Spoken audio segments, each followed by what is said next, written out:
बिस्मिल्लाहिर्रहमानिर्रहीम। नाजरीन अस्सलाम वालेकुम। नाजरीन, आज मेरे ख़्याल में पाकिस्तान की गुज़िश्ता 40 साल अफ़गानिस्तान की लड़ाई के बाद जो सबसे बड़ा एक इवेंट ऑर्गेनाइज किया हुआ आज इस्लामाबाद में हुआ, जिसमें OIC 57 ममालिक के नुमाइंदों ने शिरकत की, जिसमें कुछ वज़ारे ख़ारिजा और कुछ डिप्टी वज़ारे ख़ारिजा के लेवल पे, साथ साथ इसमें न सिर्फ उन ममालिक के वज़ारे ख़ारिजा बल्कि साथ साथ जिसमें यूनाइटेड नेशन के जो नुमाइंदे थे, उनके मुख्तलिफ जो इदारे थे, उनके नुमाइंदों ने, इंटरनेशनल फाइनेंशियल इंस्टीट्यूशंस के नुमाइंदों ने, यूरोपियन यूनियन के नुमाइंदों ने, साथ साथ जो P5 जिसे कहते हैं, यानी जो सुपर पावर है या जिसके पास सिक्योरिटी काउंसिल के जो परमानेंट मेंबर है, उनके नुमाइंदे थे। ट्राइका प्लस की मीटिंग थी। मतलब ये है कि पूरी दुनिया से जो हु है सबको बुलाया, इकट्ठा किया इस्लामाबाद में, और एक ही एजेंडा था कि अफ़गानिस्तान के हालात को मद्देनज़र रख के वहाँ पे जो इंसानी अलमिया अब सामने आ रहा है उसको कैसे रोका जाए। इमरान खान ने अपनी खिताब में बड़ी पॉइंटेडली ये बात कही कि तालिबान के साथ अमेरिका या दुनिया के ताल्लुकात जैसे है उनको हमें साइड पे रखना चाहिए। हमें कंडीशन, तालिबान के साथ जो कंडीशन है वो अपनी जगह पे, लेकिन जो अफगान अवाम के साथ जो हो रहा है, जो अलमिया सामने आ रहा है, इंसानी अलमिया, उस पर हमें तवज्जो देनी चाहिए। उसने टच किया कि वहाँ पे इंक्लूसिव गवर्नमेंट के हवाले से, वुमेन राइट्स, ह्यूमन राइट्स के हवाले से बातें हो सकती है, लेकिन खुदा न खास्ता अगर अफगानिस्तान को हमने इस तरह छोड़ा और जो हालात वहाँ पे डेवलप हो रहे, तो अफगानिस्तान न सिर्फ इस खित्ते के लिए बल्कि पूरी दुनिया के लिए एक मसला बन सकता है। और स्पेशली उसने कहा कि पाकिस्तान को तो अच्छी तरह पता है, क्योंकि पाकिस्तान तो गुज़िश्ता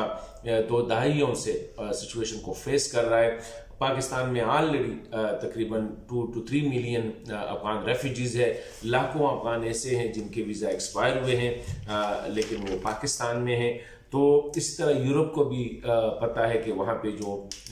रेफ्यूजीज़ की सिचुएशन इमर्ज हो रही है। तो ये अगर अफ़गानिस्तान को हमने स्टेबलाइज ना किया, अफ़गानिस्तान में इस वक्त हालात ये है कि हुकूमत के साथ लोगों को तनख्वाहें देने के लिए पैसे नहीं है, अद्वियात लेने के लिए सिरे से अद्वियात ही नहीं है, वहाँ पे खुराक की कमी है, वहाँ का उनका बैंकिंग सिस्टम कोलैप्स हो चुका है। मतलब है कि वहाँ पे लोगों के पास माश का कोई जरिया भी नहीं है। तो ऐसे मौक़ों पे ये जो OIC का जो इजलास हुआ, जिसमें फिर जो सिक्योरिटी काउंसिल के 5 जो परमानेंट कंट्रीज़ है उनका इजलास हुआ, इसी तरह डेवलप कंट्री का जिसमें जापान, इटली, जर्मनी, ऑस्ट्रेलिया वगैरह, उनके इजलास हुए यहाँ इस्लामाबाद में। और एक ही फोकस था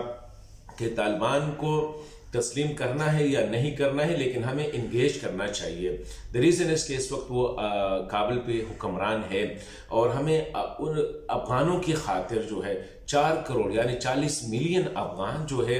उनकी ज़िंदगियाँ इस वक्त जो है वो ख़तरे में हैं, मुसीबत में हैं। तालिबान की पॉलिसी से या उनसे कुछ लोग मरेंगे या नहीं मरेंगे, लेकिन ये हकीकत है कि भूख से, बीमारियों से, गुर्बत से लोगों की जानों को ख़तरा है। तो पाकिस्तान आज बल्कि 2 दिन 19 और 20 को पूरी दुनिया का एक सेंटर फोकस रहा, और जिन लोगों का ये ख्याल था कि अफगानिस्तान के मामले पे पाकिस्तान आइसोलेट हो गया है, आज ये गलत साबित हुआ, क्योंकि इस्लामाबाद आज जो है इंटरनेशनल तकरीबन 150 से ऊपर जो इंटरनेशनल डेलीगेट्स थे वो पाकिस्तान आए थे। और पाकिस्तान इसलिए आए थे कि पाकिस्तान में बैठ के अफगानिस्तान के मसले का हल, अफगानिस्तान में जो इंसानी अलमिया डेवलप हो रहा है या जो सामने आ रहा है उसको कैसे रोका जा सके। तो मैं समझता हूँ कि ये पाकिस्तान की बहुत बड़ी कामयाबी है, और दुनिया ने भी, स्पेशली इस्लामी दुनिया ने भी बड़ी फराख दिली का मुजाहरा किया कि वो इकट्ठे हुए, और सबका यही था कि तालिबान के साथ शराइत हो सकते हैं, तालिबान को अपने रवैये में जो है थोड़ा सा लचक दिखाना होगा, लेकिन साथ साथ हमें अफगानों को जो है अबंडन नहीं करना है। अफगानों को हमने जो है गुर्बत, भूख और बीमारियों के उसमें नहीं छोड़ना है। तो मैं समझता हूँ कि आज पाकिस्तान की जो मेरे ख्याल में मैं कह सकता हूँ कि एक डिप्लोमेटिक जो तारीख़ी सफारती कामयाबी थी, और साथ साथ ये भी साबित कर गया कि अफ़गानिस्तान में जब भी मुश्किल हालात आए हैं तो पाकिस्तान वाहिद मुल्क है जो अफगानों के साथ मिल के बल्कि उनसे आगे आज भी तालिबान से ज़्यादा अफगानों का जो केस लड़ रहा है वो पाकिस्तान है। और ऐसा लग रहा है कि अफगानिस्तान के हवाले से इस्लामाबाद में जितनी बातें हो रही है या इंटरनेशनल कम्युनिकेशन, इस्लामाबाद जितना इंटरनेशनल कम्युनिटी के साथ कम्युनिकेट कर रहा है, तो मैं समझता हूँ कि ना कोई अफगानिस्तान का कोई दूसरा पड़ोसी, ना इवन अफगानिस्तान के अपनी गवर्नमेंट जो है इतना प्रोएक्टिवली प्ले कर रहा है। तो मैं समझता हूँ कि आज का इवेंट, ये जो फॉरेन मिनिस्टर्स काउंसिल का जो इजलास था जिसमें इंटरनेशनल बॉडीज़ भी थे, जिसमें यूरोपियन यूनियन के नुमाइंदे, यूनाइटेड नेशन के नुमाइंदे, सिक्योरिटी काउंसिल के 5 परमानेंट मेंबर वो आए थे, इंटरनेशनल फाइनेंशियल इंस्टीट्यूशंस के नुमाइंदे वो आए थे, और भी जो जितने भी मुख्तलिफ